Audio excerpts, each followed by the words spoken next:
Bagenzi mukunze gukurikirana inkuru zacu, uyu munsi twabazaniye inkuru idasanzwe kandi inkuru yo kwizera abantu benshi bataramenya. Ku igenekerezo rya 4 ukwezi kwa kabiri uyu mwaka nyene w'2025 niho umuhari wa M23 watangaza icese yuko uhagaritse by'agateganyo imigwano. Icatumye bahagarika iyo migwano nk'uko babivuze mu gwete basohoye nuko bari bakeneye ko abanyagihugu b'Igoma baronka byankenegwa, umuyaga nkuba, amazi, bashobore kwivuza, eka ndetse n'abari bahunze kabe nakaryo kuri bo ko kugira ngo bashobore kuba bohunguka. Inkuru tubazaniye uyu munsi rero yerekeye imvo z'ukuri zatumye M23 ivuga ko ihagaritse imigwano by'agateganyo. Itariki 5 z'ukwezi kwa kabiri uyu mwaka nyene, inyuma y'umunsi umwe umuhari M23 batangaje yuko bahagaritse imigwano, ikinyamakuru c'abafaransa Le Monde catangaje icese yuko umuhari wa M23 wamaze kwigarurira igisagara ca Bukavu. Tubibutse ko Bukavu iri ku birometero 100 uvuye Igoma, kandi Bukavu mumenye yuko ari gisagara gikuru c'intara ya Sud Kivu, mu gihe Goma nayo ari cyo gisagara gikuru ca Nord Kivu.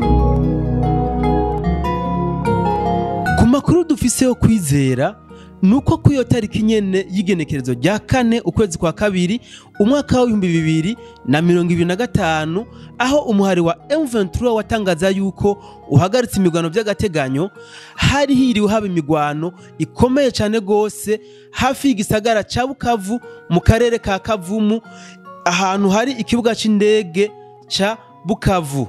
Ayo makuru nyene aza avuga yuko haguye ingabo nyinshi cyane za M23, coba ari naco catumye bavuga yuko bahagaritse imigwano vy'agateganyo.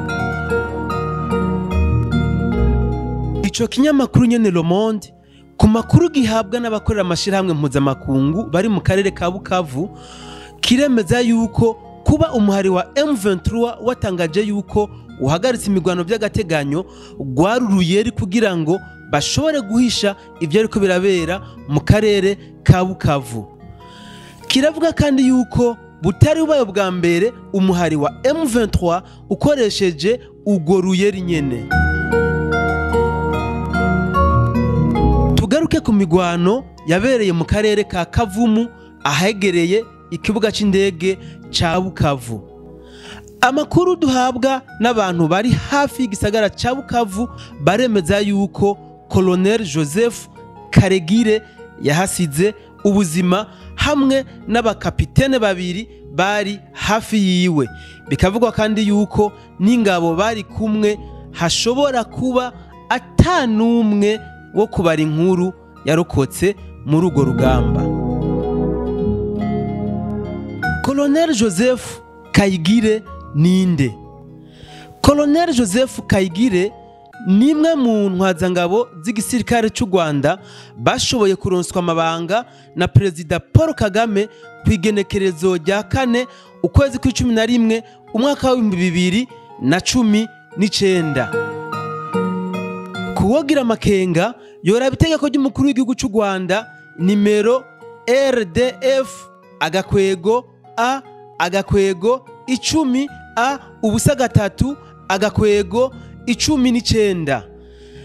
Ico gihe yaronkejwe amabanga harimo n'izindi ntwazangabo nka General Major Jean Bosco Kazura, General Fred Ibingira, General de Brigade Ephraim Ruranga hamwe n'abandi bakolonel batandukanye.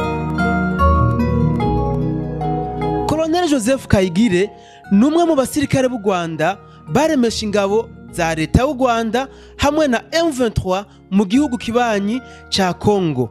Biravugwa kandi yuko Colonel Joseph Karegire ari umwe yararongoye igitero ca M23 igihe bari bagiye kwigarurira igisagara ca Goma. Colonel Joseph Karegire yaraye ahongokeye hafi y'igisagara ca Bukavu mu karere bita Kavumu. Ni nayo mpamvu rero umuhari wa M23 wasohoye itangazo uvuga yuko uhagaritse imigwano vy'agateganyo. Vyumvikane ko kutabaye guhagarika imigwano ku muhari wa M23 ahubwo gwabaye uruyeri kubera yuko bari bahejeje gutakaza ingabo nyinshi cyane batari biteze.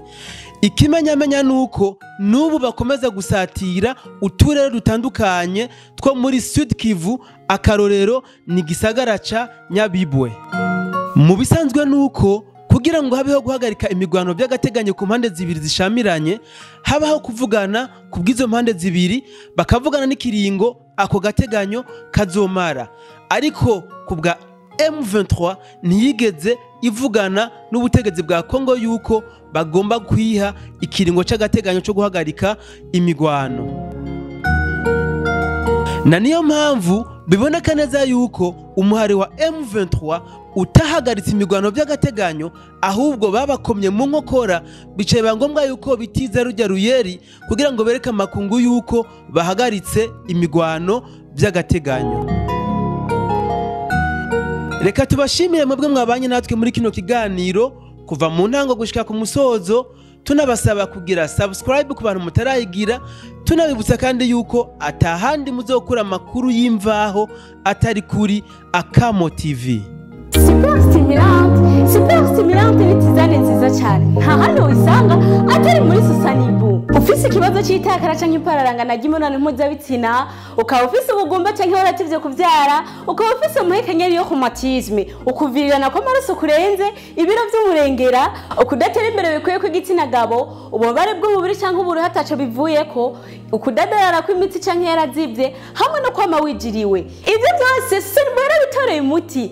Tizane Super Stimulante yaje kubinyisha ivyo bibazo byose twakubariye. Uba wifuza icyo tugufasha, dukorera mu gisagara ca Bujumbura muri Rohero ya mbere, Avenue Pierre Ngendandumwe, nimero 22. Wowe uri kuri utashoboye kuhashika, twakure kuri 69 ubusa 87 756 canke kuri 77 936 747. Wowe ufise ikibazo ca mibe canke izindi ngwara zo munda, wowe ufise ikibazo c'itosekara ry'inzira y'ibifunguro yo trouble digestif, wowe ufise ikibazo c'uburuhe bw'igitigu, wowe ufise ikibazo c'itokogwa ry'inzira y'amaraso canke y'umubiri, wowe ufise ikibazo cyo gukomogwa n'igikoko canke wowe ufise ikibazo cyo gufungura ishano canke mu byo wanyoye, kazi cyane mu kigo Susanibu kirabigufashamo. Eherawe nawe cyakuzaniye ingaburo muti Allergie Blotter Plus, irabigufashamwo igakemura bigebazo byose twakubariye. Woba wifuza icyo tugufasha, dukorera muri Rohero ya mbere kuri Avenue Pierre Ngendandumwe, inimero 22.